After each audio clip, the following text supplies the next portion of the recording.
Good morning, everyone. It's Christine. How are you guys today?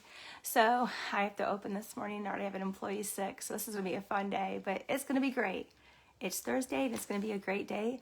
I thought I would come in today and talk about how we are going to nap time. Nap time is always a challenging time at the daycare centers. So I thought it would be interesting to talk about nap time.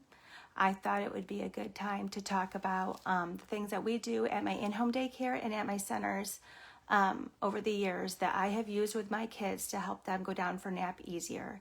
And I do some things that are non-traditional, that's outside the box. I've learned over the years, not every kid's the same, and not every group of kids are the same.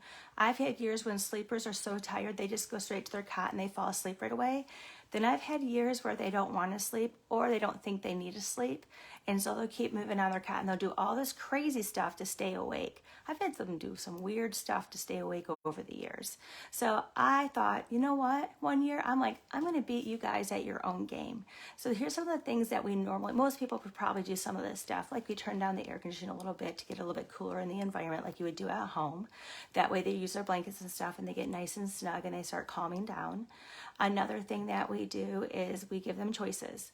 I love giving the daycare kids choices. So I'm like, you can sleep on your side or you can sleep on your belly. I've learned if they sleep on their side or belly, they fall asleep quicker. If they're on their back, they don't. So that's one of the things I try to encourage them. But I give them a choice. I don't make them. I give them a choice. I'm like, hey, do you want to sleep on your side or do you want to sleep on your belly?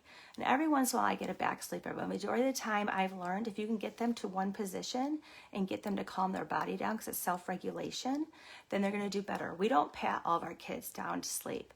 Not all my kids need to be patted. Every once in a while we may do a few, but the goal is not to even have to touch the kids. The goal is to have them self-regulate and make themselves fall asleep on their own.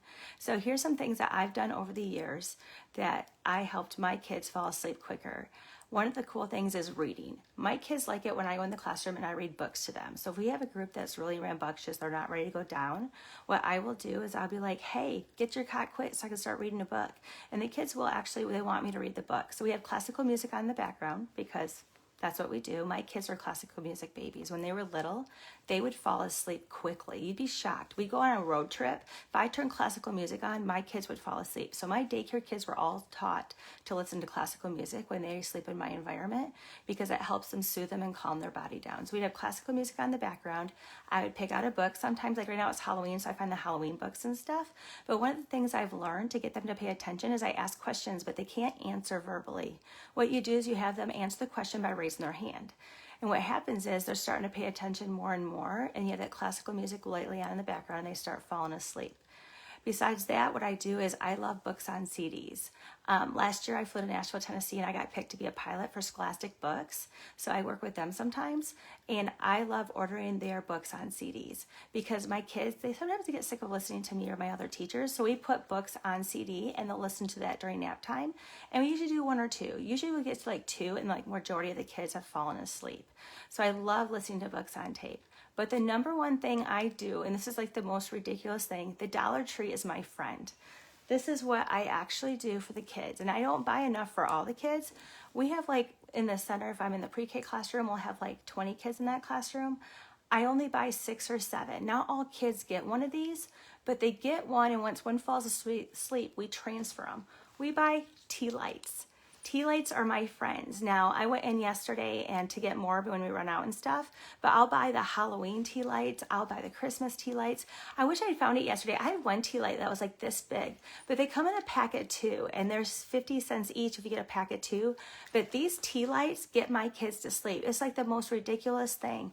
What I do is I put it on the corner of the cot. They can't touch it. They have to look at it. I'm like, it's to look at, it's not to touch. But we move tea lights around the classroom in the dark. Sometimes we're reading books, but these kids will listen and they'll watch their tea light. And as they're watching the tea light and relaxing, they actually fall asleep. So when one falls asleep, we move the tea light to the next cot. That is one of the coolest things I think I found that works the best with my group of kids. Now, some kids it may not work, but that's what I use. I actually use tea lights to help my kids. Like I said, Dollar Tree is my friend. I highly recommend trying it and trying the other tips I've given you today. I have to get going. I have to get to work early, but you all have an amazing day. Hi, Anita. Hi, Christy. Hi, Dad. Thanks for watching. Happy Thursday.